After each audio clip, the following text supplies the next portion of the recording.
사랑하는 횃불 공동체 지체 여러분, 여러분들 가정에 하나님의 은총과 축복이 함께 하시기를 먼저 주님의 이름으로 축원을 드립니다. 몇 가지 광고 말씀드리겠습니다. 첫 번째는 방역 지침이 조금 수정이 되었지요. 그것에 맞추어서 저희 횃불 공동체 교회는 다음 주에 비대면에서 대면 예배로 전환을 할 예정입니다. 우리가 좀 더 조심해야 될 시기다 보니까 지난번보다는 좀 더 좌석 간의 거리를 좀 더 둘 예정이고요. 여러분들이 좀 불편하시더라도 우리가 그 테이블 사용하는 부분도 우리가 좀 고려해야 될 것 같긴 하고요. 또한 교회 사무실도 우리가 적극적으로 활용을 해서 그것도 예배를 드릴 수 있도록 해서 공간을 좀 더 우리가 넓게 사용할 예정입니다. 그렇게 아시고 같이 기도해 주시고요. 몸에 약간의 불편한 것이 있거나 아니면 염려가 되시는 분들은 예배 참석을 자제해 주시는 것도 현명한 것이라 생각이 되었습니다. 우리가 함께 일주일 동안 또 기도하고 또 즐거운 모습으로 다음 주에 만나 뵙기를 주님의 이름으로 또한 부탁을 드리겠습니다. 또 아울러 다음 주에 우리가 이제 대면 예배로 전환이 되기 때문에 그때 우리가 달력도 나눠드릴 거고요. 그 다음에 연말 정산에 필요한 기부금 영수증도 그때 같이 일괄적으로 드리도록 하겠습니다. 혹시 그거보다 먼저 필요하신 분들은 미리 말씀해 주시면 저희가 그 부분에 대해서 먼저 전달해 드리도록 하겠습니다. 오늘 말씀 받기 전에 먼저 함께 기도하도록 하겠습니다. 참 고마우신 하나님 감사합니다.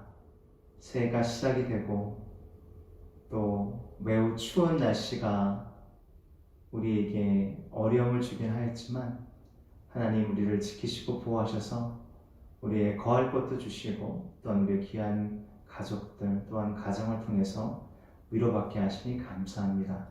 오늘 주님의 귀한 날, 복된 날 우리가 함께 모여 예배하며 주님을 찬양합니다.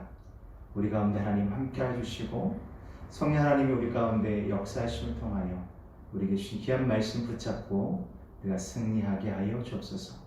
오늘도 주의 말씀을 사모하는 모든 자들에게 하나님 은혜를 베풀어 주시고 주의 영광이 또한 그들의 삶 가운데서 드러나게 하시고 또한 그들을 통하여 하나님의 귀한 일들을 행하여 주시옵소서. 모든 영광 주님께 돌리오며 예수 그리스도 받들어 기도합니다. 아멘. 오늘 누가복음에 있는 말씀을 통해서 우리가 증인의 삶을 살자라는 제목으로 우리가 주의 말씀을 받도록 하겠습니다. 올 한 해 우리 교회의 표어는 영적 회복이라는 매우 중요한 그 개념을 잘 이해하면서 그거에 맞춰서 우리가 신앙생활을 하려고 합니다. 자, 영적으로 회복된다는 것은 어떤 의미인가? 우리가 무엇인가 회복된다는 것은 우리가 마땅히 해야 할 것, 또는 우리가 마땅히 누려야 할 것, 즉 우리에게 매우 중요한 가장 기본적인 것들이 다시 회복되는 것을 의미합니다. 그래서 만약에 오늘 이 말씀을 통해서 우리가 전하고 싶은 이야기는 지난주에 했던 설교 말씀과 연결되어져서 결국 우리가 어떻게 증인의 삶을 살 것인가, 어떻게 주의 말씀을 전하고 영혼 구원에 헌신할 수 있을지에 대해서 같이 고민하는 그러한 시간이 되기를 소망합니다. 오늘 본 말씀이 있는 그 장에는 매우 중요한 내용들이 많이 담겨져 있습니다. 또한 본문 말씀이 있는 그 사건 바로 앞에 우리는 엠마오로 가는 두 제자를 만나게 됩니다. 본 말씀 전에 엠마오로 가는 두 제자 이야기가 등장하게 되는데요. 그중 한 사람의 이름이 거기에 명시가 되어 있습니다. 그 사람의 이름은 글로바였습니다. 그런데 글로바라고 하는 이 인물은 초대 교부들의 기록에 의하면 예수의 육신 아버지, 즉 요셉, 목수였던 요셉의 동생이었다라고 적혀 있습니다. 다시 얘기하면 글로바는 예수님의 작은 아버지 격이 되었던 사람입니다. 아마 목수였던 형 요셉이 일찍 세상을 떠나고 아마도 예수님의 가정을 후원했던 사람이 바로 글로바였을 것 같습니다. 그의 아내 마리아는 예수 그리스도의 숙모이죠. 마리아는 예수님이 십자가에 못 박히던 골고다 언덕에서 십자가 곁에 섰던 네 여인 중에 한 사람으로 알려져 있습니다. 글로바는 다른 유대인들과 같은 생각을 가지고 있었습니다. 그가 생각하는 메시아는 정치적이고 세속적인 지도자로서 그들을 로마의 이러한 소국에서 벗어나게 할 수 있는 마치 다윗의 그 놀라운 그 리더십처럼 그러한 모습의 메시아를 기대했지만 그러한 메시아인 줄 알고 있었던 예수 그리스도께서 십자가에 달려 돌아가시니까 그는 매우 낙심하였고 또한 그와 예수의 관계를 아는 사람들에 의해서 혹시라도 해를 당하지 않을까 두려운 마음에 예루살렘을 떠나 엠마오로 가고 있었습니다. 그런 글로바를 예수님께서 엠마오로 가는 길에서 만나게 됩니다. 그는 부활하신 예수님을 처음에 알지 못하였습니다. 부활하신 예수님에 대해서 제대로 인식을 할 수가 없었습니다. 하지만 그는 예수와 시간을 보내고 예수께서 그에게 다시 한번 말씀으로 깨우쳐 주시고 그와 함께 교제하게 된 다음에 그는 예수께서 부활하셨던 것을 확신하게 됩니다. 그래서 그는 다시 자기가 떠나왔던 예루살렘으로 돌아가는 장면이 바로 오늘 본문 말씀 앞절에 등장하게 됩니다. 또한 그 뒤에는 어떤 내용이 나오냐면 33절 보니까 예루살렘에 돌아보니 11제자가 모여 있었습니다. 그들도 예수님께서 부활하신 것에 대해서 이야기를 나누고 있었고 글로바도 그들과 함께 동참하면서 그가 만난 부활의 예수를 또한 증거하고 있었습니다.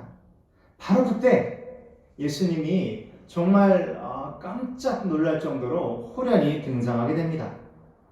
그러면서 그들에게 평강이 있으라 말씀하십니다. 그들은 매우 놀랍고 두려워했습니다.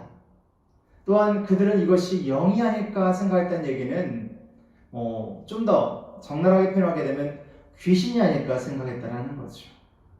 그때 예수님께서 말씀하십니다. 어찌하여 두려워하며 의심이 일어나느냐? 영은 살과 뼈가 없지만 내 손과 발을 보라. 그리고 나인 줄 알아.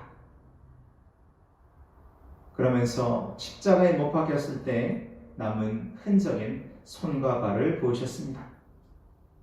그들은 마음속에 매우 기쁘긴 했지만 여전히 두려운 마음과 무서운 마음이 있었습니다. 그때 예수님께서 그들에게 매우 일상적인 말씀을 하시죠. 여기 먹을 것이 있느냐? 그리고 그들이 내어주었던 구운 생선 한 토막을 잡수신 장면이 나오게 됩니다. 그 이후에 예수님께서 그들에게 말씀하십니다.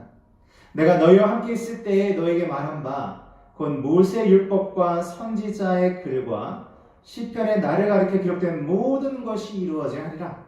한 말이 바로 이것 곧 부활이라 얘기합니다. 여기서 우리가 중요하게 생각할 것은 뭐냐면 우리의 삶은 부활하신 예수를 쫓아서 부활한 삶을 살아야 된다는 겁니다. 우리 영적으로 회복된다는 말의 뜻은 뭐냐면 우리가 그리스도를 닮아가는 것이고 그리스도는 모든 죽음을 이기고 우리의 모든 위협적인 존재를 다 물리치시고 우리에게 평강을 주시고 우리에게 성령 하나님을 통해서 세임을 주시는 하나님으로 우리에게 오셨다는 겁니다. 그 이해 말씀이 이렇게 되어 있죠. 그들의 마음을 열어 성경을 깨닫게 하셨다라고 되어 있습니다. 그러면서 이렇게 얘기하셨습니다. 오늘 우리가 읽은 본문의 말씀에 너희는 이 모든 일의 증이라고 말씀하고 계십니다. 엠마오로 가는 두 제자 또한 예수님께서 글로바와 함께 모여서 또한 11사도들이 이야기했던 그 장면에 등장하시면서 이 두 가지 사건은 매우 같은 패턴으로 진행이 되었습니다.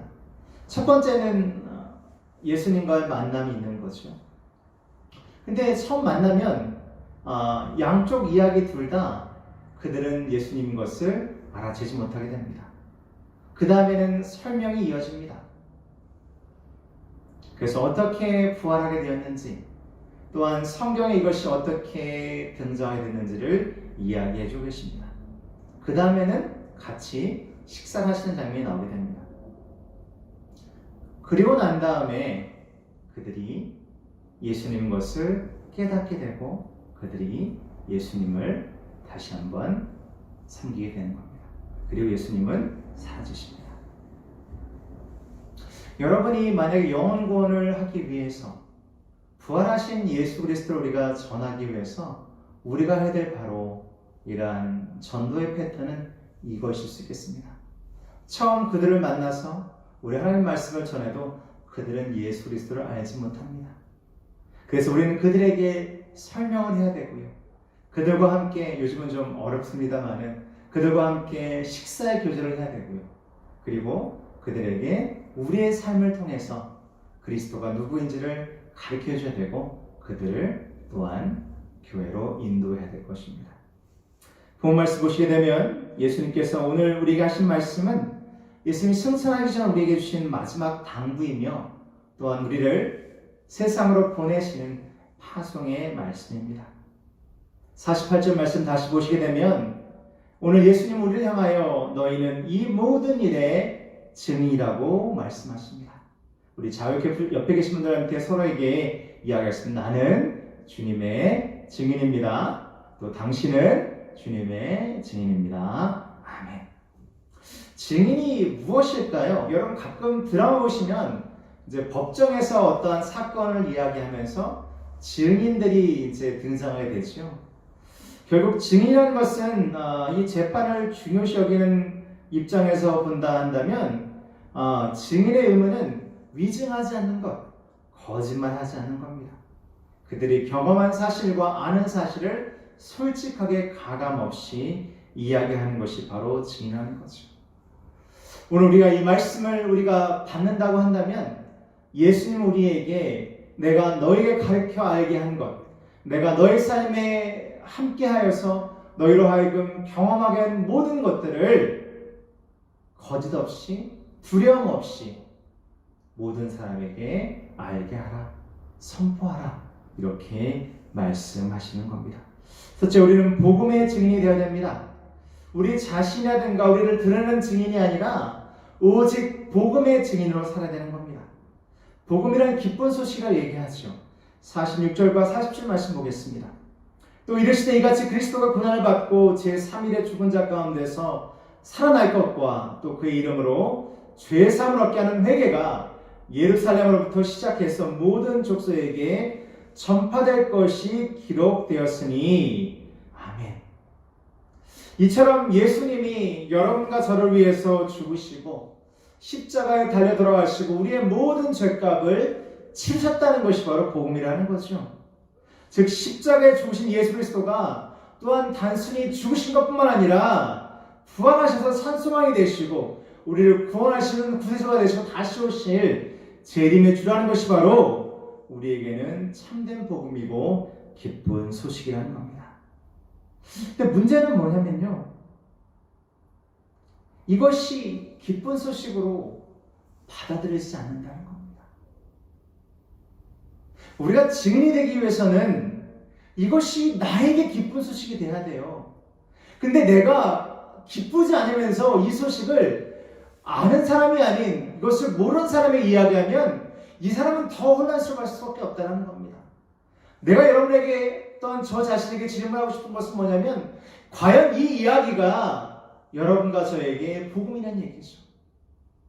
여기서 복음이란 말은 내가 가장 기뻐하는 일이 바로 이것이냐는 겁니다.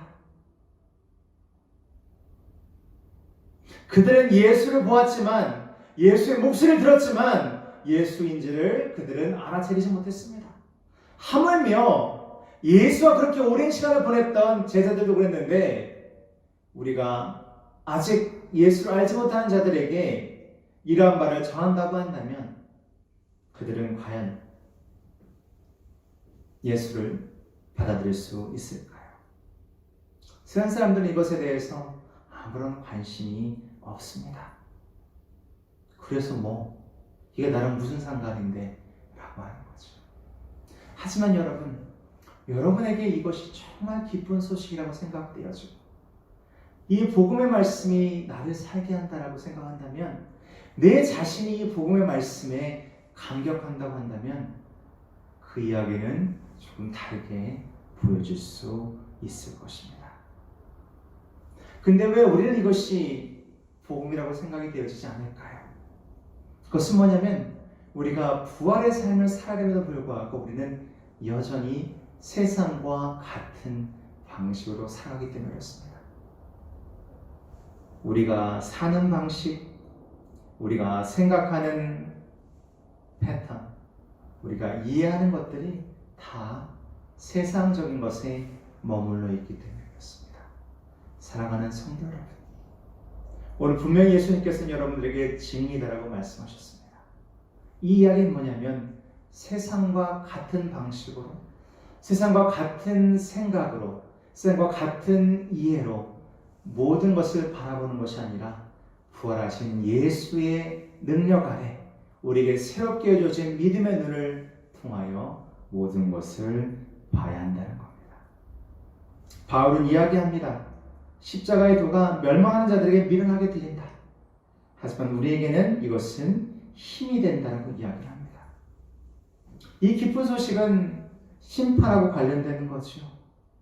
즉 이대로 살다가 생명을 마치면 저 세상에서 죄값을 치러야 되는 그 영원한 심판이 얼마나 무섭고 두려운지를 우리는 그들에게 알려야 하고, 모든 하나님의 사람들은 이 일에 하나님을 온전히 전하기 위해서 그들에게도 구원의 아름다운 손길이, 복음의 소식이 전달될 수 있도록 우리 자신을 그 일에 열심을 다해서 동참해야 될 줄로 믿습니다. 최근에 저에게는 매우 슬픈 일이 있었습니다. 제가 너무나도 좋아하고 또한 존경하고 또한 아끼고 또한 늘 기도의 동역자라고 생각했던, 저한테는 제자가 되는데요. 한 전사님께서 하나님의 부르심을 받으셨습니다. 11월 말쯤 갑자기 몸이 좀 안 좋다라고 저한테 연락이 왔고요. 그래서 제가 수업은 신경 쓰지 마시고 전사님 몸을 건강을 잘 챙기십시오라고 얘기했는데, 그 12월 중순에 연락이 왔습니다. 기도를 부탁했고요. 기도의 제목이 뭐였냐면 직장암 4기여서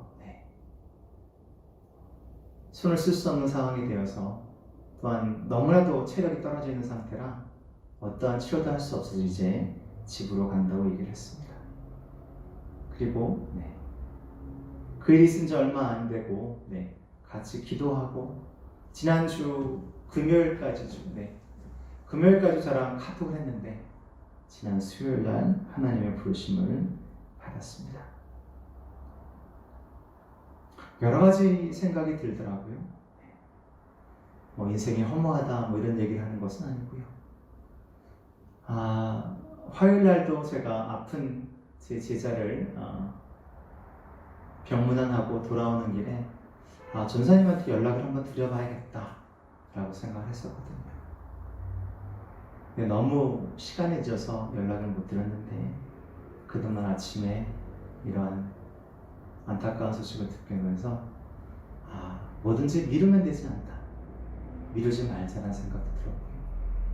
그러면서 여러 가지 많은 생각이 저에게 들었습니다. 그분에게는 가장 기쁜 소식은 아무래도 곧 예수 그리스도를 만난다는 것일 거고요. 아마 전사님에게 가장 안타까운 소식은 그분이 늘 저에게 기도 부탁을 했던 그들의 가족을 위한 것이었다라고 생각이 되었습니다. 자녀들이 좀 더 예수를 알기를 원하고, 특별히 사랑하는 남편이 더욱더 주의를 헌신하기 원하는 그 마음을 가지고 저랑 만난 지 한 4년쯤 됐는데요. 학생으로 만났으니까요. 늘 그것이 기도 제목이었습니다. 우리에게 어떤 것이 가장 기쁜 소식일까요? 자식이 인류대학을 합격하는 것일까요? 아니면 우리가 큰 집으로 이사하게 되는 걸까요? 아니면 무엇일까요? 우리의 가장 기쁜 소식은 우리가 하나님 앞에 온전히 설 수 있는 그러한 축복을 받았다는 겁니다. 전 전사님을 떠나보내면서 그분이 저에게 주었던 많은 영감들, 그분이 열심을 다해서 하려고 했던 그런 것들을 바라보면서 나의 삶이 언제까지 이어질지 모르겠지만 나도 이 일에 그분처럼 증인이 되어야겠다라고 생각을 하였습니다. 사랑하는 성도 여러분, 우리에게 가장 기쁜 것은 뭐냐면요, 내가 구원을 받았고 또한 나는 이 구원을 전달하는 전달자로 부르심을 받았다는 사실입니다.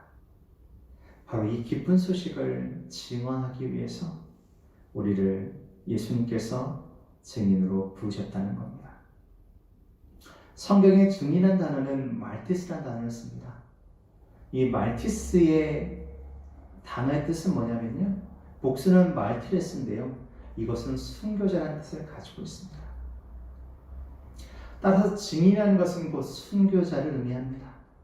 하나님께서 우리를 부르신 것은 우리로 하여금 죽음을 두려워하지 말고 우리가 죽도록 생명을 걸고 전하는 자리로 우리를 부르셨습니다. 그래서 증인은 순교자라는 말과 같이 쓰는 거죠. 그렇기 때문에 두 번째로 예수님은 우리에게 성령을 말씀하십니다. 둘째, 증인에게는 성령의 능력이 함께 하십니다. 아멘. 49절 말씀 보겠습니다. 볼지어다 내가 내 아버지의 약속하신 것을 너에게 보내리니 너희는 위로부터 능력을 입히울 때까지 이 성에 유하라. 제자들은 살아계신 예수님의 목격자였고 성경을 통해 예수님이 구원자라는 사실도 알게 되었습니다. 자, 예수님의 목격자 그리고 성경 말씀을 알게 됐고요. 그 다음에 세 번째로 하나님께서 예수 그리스도를 통해서 우리에게 성령을 보내주시고 성령의 능력을 힘입어서 우리는 증인의 삶을 살게 됐다는 겁니다. 우리에게 간증이 있습니다. 우리에게 또한 말씀을 통해서 하나님을 온전히 깨닫게 합니다. 또한 성령께서 우리와 함께 동행하십니다. 우리는 마치 바다를 떠도는 배와 같습니다. 그리고 성령께서는 방향키입니다. 그리고 말씀은 우리에게 지도와 나침반이 되는 겁니다. 예수님께서 볼지어다라고 말씀하십니다. 제자들에게 주목하라고 명하시는 거죠. 앞으로 내가 무엇을 하게 될지 또 너희가 무엇을 하게 될지 하나님의 계획이 무엇일지 너희가 똑똑히 보라고 얘기하십니다. 그러면서 기억하고 기대하며 또한 기다리라고 말씀하고 계십니다. 그러면서 요한복음 14장 10절 말씀에 내가 아버지께 구하겠으니 그가 또 다른 보혜사를 너에게 주사 영원토록 너희와 함께 있게 하리니 라고 말씀하시고 또한 26절 말씀에 보혜사 곧 아버지께서 내 이름으로 보내실 성령 그가 너에게 모든 것을 가르치시고 내가 너에게 말한 모든 것을 생각나게 하리라 이렇게 말씀하십니다. 또한 요한복음 15장 20절 말씀에 내가 아버지께로부터 너에게 보낼 보혜사 곧 아버지께로부터 나오시는 진리의 성령이 오실 때에 그가 나를 증언하실 것이요. 아멘. 자, 우리는 우리의 힘으로 하는 것이 아닙니다. 성령께서 그리스도가 우리에게 주신 말씀을 기억나게 하시고 그 일을 행하게 하신다는 겁니다. 우리가 증인이 된다는 것은 무엇이냐면 아무것도 염려하지 않고 하나님의 말씀을 마치 정직한 증인처럼 열심히 그것을 이야기하는 겁니다. 마가복음 13장 11절 말씀에 사람들이 너희를 끌어다가 넘겨줄 때에 무슨 말을 할까 미리 염려하지 말고 무엇이든지 그때에 너에게 주시는 그 말을 하라. 말한 이는 너희가 아니요 성령이라고 말씀하고 계십니다. 여러분이 영혼 구원을 위해서 전도를 위해서 누군가에게 말씀을 전할 때 두려워하지 마십시오. 겁내지 마십시오. 여러분이 말씀하시는 것이 아니라 여러분께서 말씀할 때 성령께서 여러분의 입술에 그 말씀을 주심을 통해 그 입술에 주신 말씀을 우리가 전한다는 겁니다. 인간의 지혜가 아닙니다. 인간의 능력이 아닙니다. 이것은 오직 성령께서 우리와 함께 하실 때 그것이 가능하다라고 이야기하는 겁니다. 우리의 삶은 거룩한 삶이라는 것은, 이 거룩함이라는 것은 결국은 우리가 얼마만큼 하나님을 사랑하느냐에 있습니다. 사랑이란 말은 또한 우리에게 신뢰를 이야기할 수 있겠죠. 예수님께서 제자들을 만나서 너는 나를 보고 지금 내 몫을 들으면서도 나를 알지 못하느냐? 왜 두려워하고 의심이 생기냐 말씀하시고, 우리가 회복되려면 우리 안에는 그 의심, 미묘한 불신앙이, 불순종이 사라져야 할 것입니다. 우리가 정말 살아 움직이는 하나님의 귀한 교회가 된다고 한다면 우리의 모든 삶에서 하나님의 거룩한 것이 들어오게 됩니다. 우리가 하는 일도 거룩한 일, 우리가 하는 가정생활도 거룩한 일이 되는 거죠. 그래서 우리가 열심히 번 돈을 하나님께 헌금하는 거고요. 내가 열심히 벌어서 하나님께 아름답게 드렸기 때문에 이 헌금이 이 땅의 복음 전파에 사용되는 것이고, 그렇게 함으로 나의 직업이 거룩해지는 거예요. 내가 이 직장 때려치고 말아, 이런 게 아니라 내가 이 직장을 통해서 하나님께서 나에게 일터를 주시고, 일터를 통해서 내가 열심히 일하는 것을 통해서 내가 받은 정당한 보수를 하나님께 감사한 마음으로 드리기 때문에 이 물질이 거룩해지는 것은 바로 내 직업도 거룩해진다는 거예요. 내가 일에 활용하는 나의 모든 재능도 마찬가지로 거룩해지는 거라는 거죠. 사랑하는 성도 여러분, 우리는 증인이 되어야 됩니다.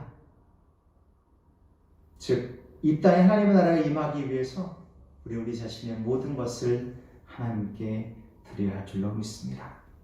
말씀을 정리하겠습니다.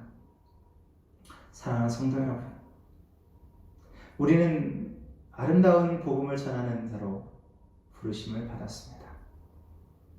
또한 이 일은 여러분과 제가 반드시 해야 될 귀한 소명입니다.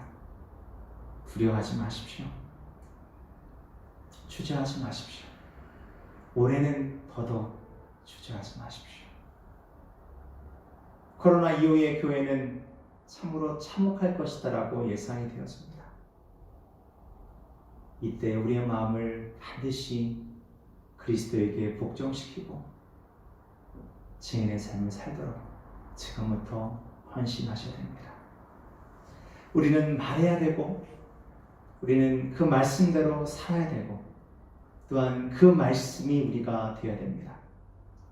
바로 부활하신 그리스도가 가졌던 놀라운 평강의 삶, 하나님만 바라보는 그 순전한 믿음, 그것이 바로 여러분의 삶이 되어야 되고, 그러한 자들이 바로 성령 하나님을 통하여 증인의 삶을 살게 되는 겁니다. 여러분은 증인이십니다. 여러분은 증인이십니다. 여러분은 예수 그리스도의 참된 증인이십니다.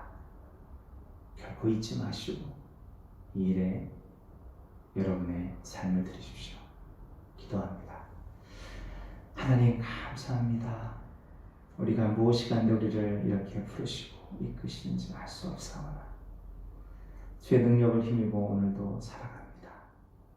주님, 오늘 우리에게 다시 한번 말씀하여 주신 것을 우리 가슴속에 새깁니다. 너희가 이 모든 일에 증인이 되리라. 주여, 아멘으로 화답하게 하시고 모든 일에 열심을 다해 주를 섬기게 우리의 삶을 주여 주장하여 주시옵소서. 오늘 결단하고 태신자들 향해서, 또한 전도 대상자를 향해서 하나님, 그들이 아름다운 걸음을 떼고 아름다운 말씀을 전하려고 할 때 기억하게 하여 주옵소서. 그들이 하는 것이 아니라 성령께서 하시는 일이고 우리는 그저 도구인 것을 우리로 깨닫게 하여 주옵시고 그것에 기쁨을 누리게 하시고 그것을 통해서 우리의 삶이 더욱더 주님을 높이는 아름다운 삶이 되게 하여 주시옵소서. 아무것도 두려워하지 않도록 우리에게 용기를 주시고 우리에게 우리의 삶이 그리스도 안에 있음을 늘 깨닫게 하여 주시옵소서. 이제는 길이요 진리요 생명 되시는 예수 그리스도의 크신 은혜와 하나님 아버지 그 놀라우신 사랑하심과 성령 하나님의 감화 감동 충만 역사 교통 회복하시며 은총이 오늘 증인의 삶을 살게 소원하고 돌아가는 하나님의 아름다운 백성들 머리머리 위에 그들의 생업과 그들의 가정과 그들의 자녀들과 그들의 기도 제목들 그 성경 이 교회의 이 나라 이 민족 우리 교단 위에 멀리 인도 땅과 미국 땅 위에 이제부터 영원토록 함께 하시기를 간절히 축원하옵나이다. 아멘. 여러분 모두를 축복하고 사랑합니다. 우리 모두 승리 되십시다. 여러분 사랑합니다. 축복합니다. 한 주 승리하시기 바랍니다. 다음 주에 뵙겠습니다. 감사합니다.